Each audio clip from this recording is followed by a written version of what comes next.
नमस्कार विद्यार्थी मित्रांनो, मानवाने ज्या वेळोवेळी अनेक अडचणी आल्या, त्या अडचणीवर मात करण्यासाठी अनेक महत्त्वपूर्ण शोध लावले.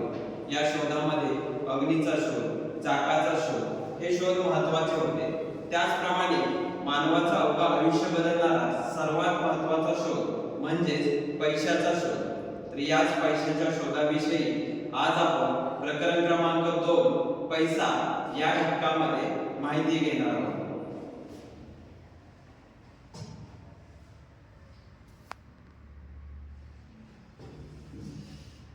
पैशाच्या शोधापूर्वी वस्तू विनिमय पद्धत सर्वत्र अस्तित्वात होती.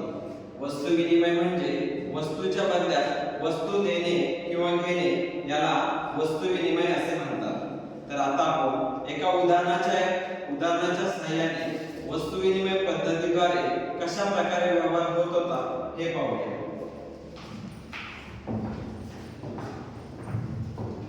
मी एक तांदूळ उत्पादक शेतकरी आहे. मी एक गहू उत्पादक शेतकरी आहे. मला 1 किलो तांदूळाच्या बदल्यात 1 किलो गहू हवे आहे. मला 1 किलो गहूच्या बदल्यात 1 किलो तांदूळ हवे. या ठिकाणी आपण पाहिलं गहू आणि तांदूळ या वस्तूंचा विनिमय पूर्ण झाला. तर अशा पद्धतीने सुरुवातीच्या काळात वस्तू विनिमय होत होता. मात्र हळूहळू या वस्तू विनिमय पद्धतीमध्ये अनेक अडचणी निर्माण होऊ लागल्या. त्या कोणत्या होत्या हे आपण पाहूया. पहिली अडचण होती ती गरजांच्या दुहेरी संयोगाचा अभाव. गरजांच्या दुहेरी संयोगाच्या अभावामुळे वस्तू विनिमय पद्धतीत अडचण निर्माण होऊ लागली. ही समजून घेण्यासाठी आता आपण एक उदाहरण पाहूया. मी एक दूध उत्पादक शेतकरी आहे. मी एक गहू उत्पादक शेतकरी आहे. मला 1 किलो गव्हाच्या बदल्यात 1 किलो दूध हवे. मला 1 लिटर दुधाच्या बदल्यात गहू नको आहे. मला तांदूळ हवा. आता पहा, इथं गरजांचा दुहेरी संयोग होऊ शकत नाही, म्हणजे वस्तू विनिमयामध्ये अडचण निर्माण झाली. आता ती तिहेरी संयोगाद्वारे कशी पूर्ण केली, अडचण दूर केली जाते हे पाहूया. मी तांदूळ उत्पादक शेतकरी आहे. मी एक गहू उत्पादक शेतकरी आहे. मला दूध घेण्यासाठी 1 किलो गव्हाच्या बदल्यात तांदूळ हवा. मी आता तांदूळ घेऊन आले आहे. मला 1 किलो तांदळाच्या बदल्यात 1 किलो दूध. ठीक आहे, आपण पाहिलं की वस्तू विनिमय पद्धतीमध्ये दुहेरी संयोगाचा अभाव होता, की ज्यामुळे तिहेरी संयोग घडून आला आणि ज्याद्वारे हा वस्तू विनिमय व्यवहार पूर्ण होऊ शकला. पुढे वस्तू विनिमय पद्धतीत दुसरी अडचण होती ती मूल्याच्या सामायिक मापदंडाचा अभाव. म्हणजे वस्तू विनिमय पद्धतीत वस्तूचे मूल्य मोजण्यासाठी प्रमाणित मापकांचा अभाव होता. उदाहरणार्थ 2 लिटर दुधाची तुलना 2 किलो तांदळाबरोबर करता येत नाही. आता एका उदाहरणाद्वारे आपण पाहूया की ही अडचण काय होती. मी एक तेल उत्पादक आहे. मी एक गहू उत्पादक आहे. मला 1 किलो गव्हाच्या बदल्यात 1 किलो तेल हवे. हे शक्य नाही, कारण माझे तेलाचे मूल्य तुझ्या गव्हापेक्षा जास्त आहे. मला 1 किलो तेलाच्या ऐवजी 3 किलो गहू हवे आहे. आपण पाहू शकतो की जसं 1 किलो तेल आणि 1 किलो गहू असं सामायिक मापदंड होऊ शकत नाही. म्हणजे इथं गहू आणि 1 किलो तेल आणि 1 किलो गहू यांची तुलना होऊ शकत नाही, की ज्यामुळे वस्तू विनिमय पद्धतीत अडचण निर्माण होते.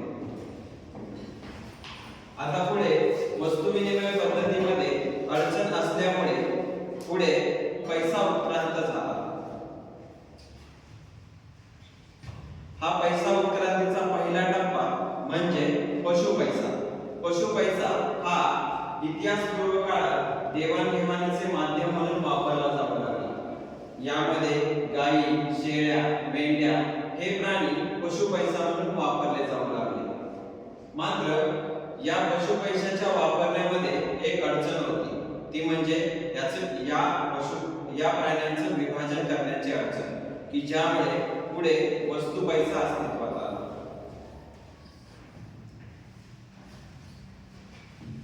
जुन्या काळात ज्या वस्तू पैसा देवाणघेवाणीचे माध्यम म्हणून वापरले जात त्या वस्तू विशिष्ट भौगोलिक परिस्थिती, हवामान आणि संस्कृतीवरती अवलंबून होत्या.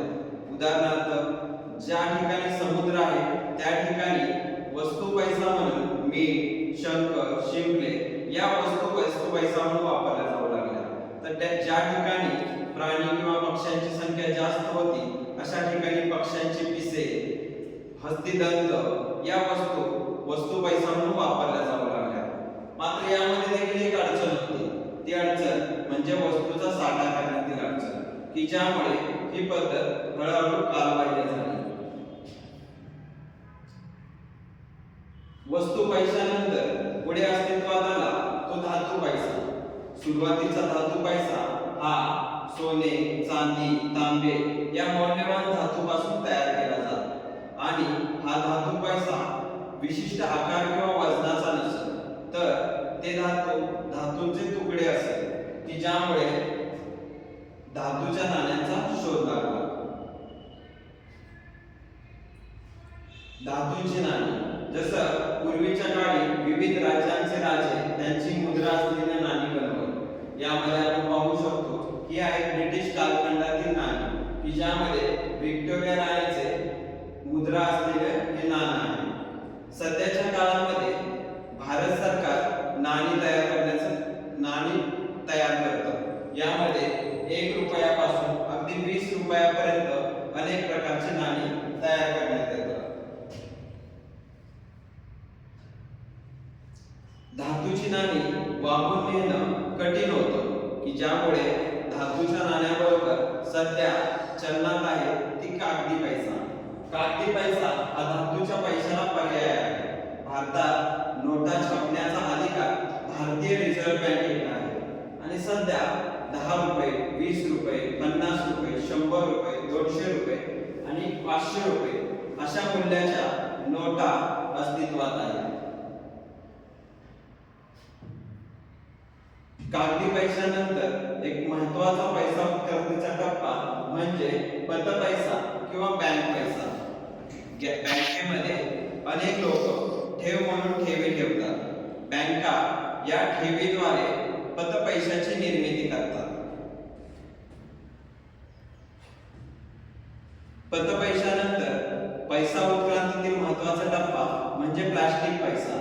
प्लास्टिक पैसा म्हणजे डेबिट कार्ड, क्रेडिट कार्ड याला आपण प्लास्टिक पैसा असं म्हणतो. याचे प्रमुख 2 प्रकार आहेत. जसं डेबिट कार्ड, जर आपल्या खात्यामध्ये पैसे असतील तरच आपण पैसे डेबिट कार्डद्वारे काढू शकतो. तसेच आपल्या खात्यामध्ये पैसे जमा करायचे असतील तरी आपण डेबिट कार्डचा वापर करू शकतो. तसंच क्रेडिट कार्ड याला देखील प्लास्टिक पैसा असं म्हटलं जातं. पण ज्याची बँकेमध्ये आर्थिक पत चांगले आहे अशाच लोकांना बँक क्रेडिट कार्ड इश्यू करते. यानंतर पैसा उत्क्रांतीतील सर्वात लोकप्रिय, गतिमान आणि सुलभ किंवा महत्त्वपूर्ण टप्पा म्हणजे इलेक्ट्रॉनिक्स पैसा. इलेक्ट्रॉनिक्स पैसा याला ई पैसा असं देखील म्हटलं जातं. इलेक्ट्रॉनिक यंत्रणेच्या सहाय्याने हस्तांतरित केला जाणारा पैसा म्हणजे ई पैसा होय. उदाहरणार्थ, मोबाईल, लॅपटॉप, संगणक यांच्या सहाय्याने पैसे हस्तांतरित केले जाऊ शकतात. सध्या गुगल पे, फोन पे, पेटीएम या प्लॅटफॉर्मद्वारे ई पैशाचा वापर मोठ्या प्रमाणात वस्तू व सेवांच्या खरेदी विक्रीसाठी केला जातो. यानंतर पैसा उत्क्रांतीतील शेवटचा आणि महत्त्वाचा टप्पा म्हणजे क्रिप्टोकरन्सी किंवा आभासी चलन. क्रिप्टोकरन्सी म्हणजे पूर्णपणे डिजिटल आणि डिसेंट्रलाइज्ड म्हणजे केंद्रीय नियंत्रण नसलेले किंवा कोणत्याही सरकारचे नियंत्रण नसलेले चलन. हे इंटरनेटवर अस्तित्वात आहे. याची उदाहरणं म्हणजे इथेरियम, बिटकॉइन ही क्रिप्टोकरन्सी आहे. क्रिप्टोकरन्सी ही ब्लॉकचेन नावाच्या सुरक्षित तंत्रज्ञानावरती आधारित आहे. तर आज आपण पैसा उत्क्रांतीचे महत्त्वपूर्ण टप्पे अभ्यासले, तसेच पैशाची सबक अगदी वस्तू विनिमयापासून ते क्रिप्टोकरन्सी पर्यंत समजून घेतली. धन्यवाद.